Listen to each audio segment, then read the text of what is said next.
یا اس لیے کہ اس نے مشرق اور مغرب دونوں دنیا کے دونوں کناروں پر پہنچ کر سورج کی شعاؤں کا مشاہدہ کیا تھا؟ یعنی کہ وہ مشرق سے لے کر مغرب تک ذوالقرنین جو ہے وہ اس نے سفر کیا تھا۔ بعض کہتے ہیں کہ اس کے سر پر بالوں کی دو لٹیں تھیں، اور اس وجہ سے اس کو کرن جو ہے وہ بالوں کی لٹ کو بھی کہتے ہیں، یعنی دو لٹوں یا دو مینڈھوں یا دو زلفوں والا، اس لیے اس کا نام ذوالقرنین رکھا گیا۔ قدیم مفسرین نے بالعموم اس کو کہا کہ اس کے بارے میں کہا کہ اسکندر رومی کو اس کو قرار دیا کہ یہ جو ذوالقرنین ہے، انہوں نے کہا قدیم مفسرین نے کہ یہ سکندر رومی تھا، جس کی فتوحات کا دائرہ مشرق سے لے کر مغرب تک پھیلا ہوا تھا۔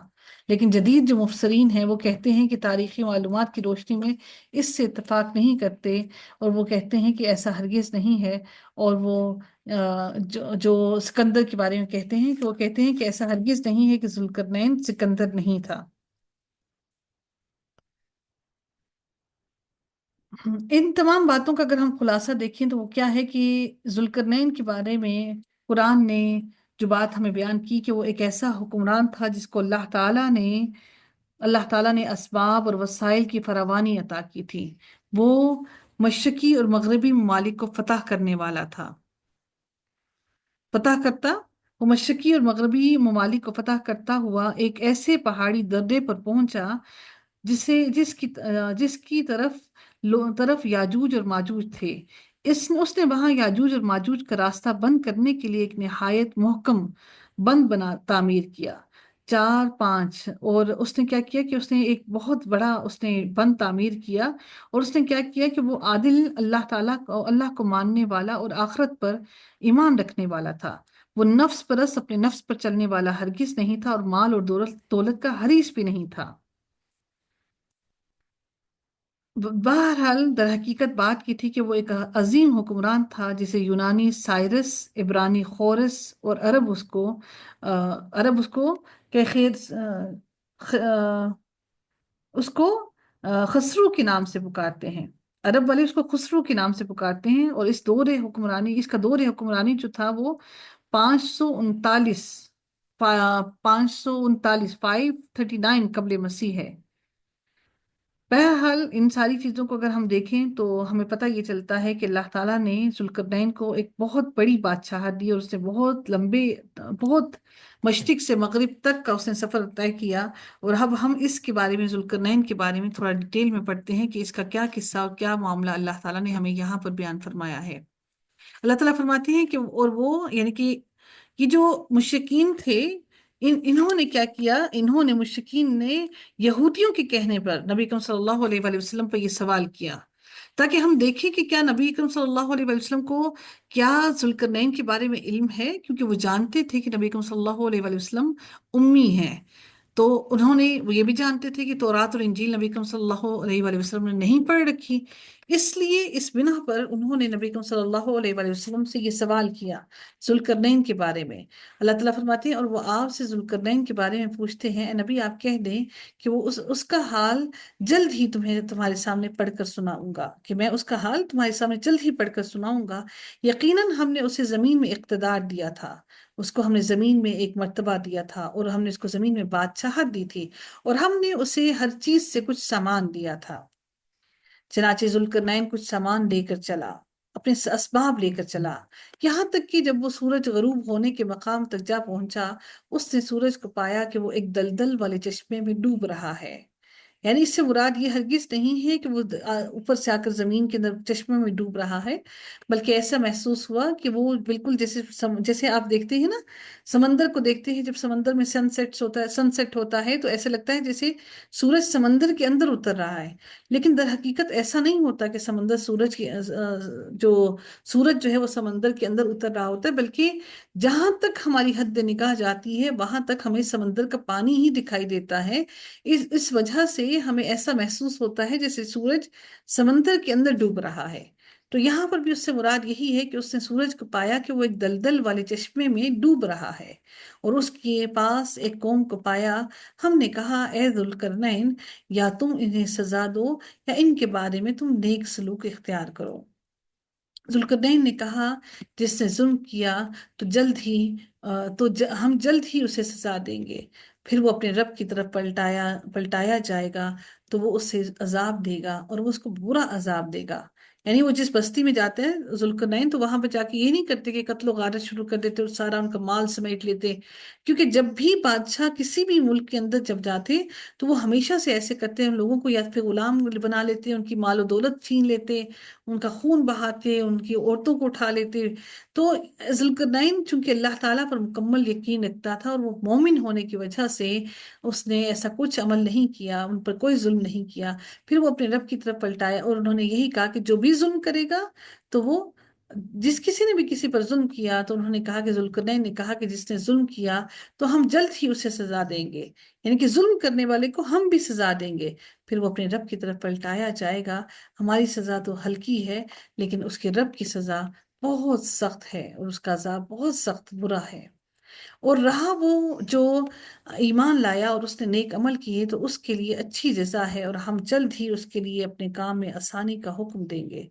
پھر وہ کچھ سامان کے ساتھ چلا، حتیٰ کہ جب وہ سورج طلوع ہونے کی جگہ تک پہنچا تو اس نے اسے ایسی قوم پر طلوع ہوتے پایا، یعنی کہ وہ ایسی جگہ سے طلوع ہو رہا تھا جہاں پہ ایک ایسی قوم بستی تھی جس کے لیے ہم نے سورج کے آگے کوئی پردہ نہیں پایا تھا، یعنی کہ کوئی لباس نہیں پہنا ہوا تھا انہوں نے، سترا کوئی سطر انہوں نے چھپایا ہوا نہیں تھا، کوئی پردہ نہیں پایا۔ پھر فرماتے ہیں کہ ایسے ہی تھا اور ذوالقرنین کے پاس جو بھی تھا ہم نے اس کا علم سے احاطہ کر رکھا تھا۔ اللہ تعالیٰ نے ہر چیز کا علم سے، اللہ تعالیٰ فرماتے ہیں، احاطہ کر رکھا تھا۔ پھر وہ کچھ سامان لے کر پھر چلا، پھر اپنا اسباب لے کر پھر چلا اس جگہ سے، وہاں سے پھر نکل گیا، حتیٰ کہ جب وہ دو پہاڑوں کے درمیان میں پہنچا تو اس نے ان دونوں میں سے اس طرف ان دونوں سے اس طرف ایک قوم دیکھی جو قریب نہیں تھی۔ کس کے قریب نہیں تھی؟ کہ وہ سمجھتی کوئی بات، کہ وہ کوئی بھی بات سمجھے۔ ان لوگوں نے کہا اے ذوالقرنین، اب وہاں پہ جو لوگ آباد تھے ان لوگوں نے کہا اے ذوالقرنین، یقیناً یاجوج اور ماجوج زمین میں فساد پھیلانے والے ہیں، پھر کیا ہم آپ کے لیے کوئی آمدنی طے کریں کہ آپ ان کے اور ہمارے درمیان ایک دیوار بنا دیں؟ ذوالقرنین نے کیا کہا ان سے، ذوالقرنین سے انہوں نے کیا کہا کہ ہم آپ کو اجرت دیتے ہیں، یا جو آپ کہتے ہیں پیسہ دیتے ہیں، یا جو بھی آپ کہتے ہیں ہم وہ کرتے ہیں، تاکہ یہ یاجوج اور ماجوج بیسیکلی یہ ایک بالکل جنگلی قسم کی قوم تھی اس وقت بھی، اور یہ جب آتے تو اپنے اپنے پہاڑوں سے جب نیچے اتر کر آتے تو ایسے کرتے کہ وہاں پر آ کے ان بستیوں میں قتل و غارت کرتے، ان کا سامان اٹھا کے لے جاتے، ان کو کھانا لے جاتے، ان کو تنگ کرتے، ان کے مال مویشی کو مارتے لے جاتے سب کچھ۔ تو ان لوگوں نے وہاں پر بہت زیادہ تنگ اور دنگا فساد مچا رکھا تھا، یہ بالکل جنگلی قسم کے لوگ تھے۔ تو انہوں نے کہا کہ یہ یاجوج اور ماجوج زمین میں فساد پھیلانے والے ہیں، پھر کیا ہم آپ کے لیے کوئی آمدنی طے کریں، کچھ معاوضہ طے کریں کہ آپ ان کے اور ہمارے درمیان ایک دیوار بنا دیں؟ ذوالقرنین نے کہا جن چیزوں میں میرے رب نے مجھے اقتدار بخشا ہے وہی بہتر ہے، چنانچہ تم اپنی قوت سے میری مدد کرو، مجھے تمہارے پیسے دولت کی ضرورت نہیں، بلکہ تمہاری انسانی قوت کی مجھے ضرورت ہے۔ اب یقین کیجیے جب ہم بھی اسی طرح سے جب دین کو پھیلانا چاہتے ہیں تو دین کو پھیلانے کے لیے انسانی قوت کی بازوؤں کی ضرورت ہوتی ہے، جو مل کر جڑ کر دین کو پھیلا سکیں۔ ہر کام پیسے سے ممکن نہیں ہوتا۔ تو انہوں نے بھی یہاں پر یہی کہا کہ چنانچہ تم اپنی قوت سے میری مدد کرو، میں ان کے اور تمہارے درمیان ایک مضبوط بند بنا دوں گا، میرے پاس لوہے کے بڑے بڑے ٹکڑے لاؤ۔ یہاں تک کہ جب اس نے ان دونوں پہاڑوں کے درمیانی حصے کو برابر کر دیا تو کہا دھونک کو، یعنی کہ یہاں تک کہ جب اس نے اسے آگ بنا دیا تو کہا مجھے لا کر دو، یعنی کہ اس کو گرم کرو۔ اور جب وہ اتنا گرم کیا گیا کہ وہ بالکل آگ کی طرح، آپ نے دیکھا ہوگا کہ لوہے کو جب گرم کیا جاتا ہے تو وہ بالکل آگ کی طرح پگھل جاتا ہے، پگھلنا شروع ہو جاتا ہے اور پھر آگ بن جاتا ہے۔ تو انہوں نے کہا کہ مجھے لا کر دو کہ اس پر میں پگھلا ہوا تانبا انڈیل دوں۔ ٹھیک ہے، اب دیکھیں کہ لوہے کے اوپر پگھلا ہوا تانبا، اس کی بہت ہی اہم ترین بات ہے۔ کوئی بتائے گا کہ یہ کیا بات ہوئی کہ لوہے کے اوپر پگھلا ہوا تانبا کیوں گرایا گیا؟ جی، کوئی اپنے ذہن سے اس کے بارے میں بتائے گا کہ لوہے کے اوپر تانبے کو کیوں گرایا گیا؟ ہم لوہے کے اوپر تانبے کو کیوں گرایا گیا؟ کوئی بتائے گا؟ کہ اس پر میں پگھلا ہوا تانبا انڈیل دوں۔ جی، کوئی بتانا چاہے گا کہ لوہے پر تانبا؟ جی جویریہ، ایک منٹ میں جی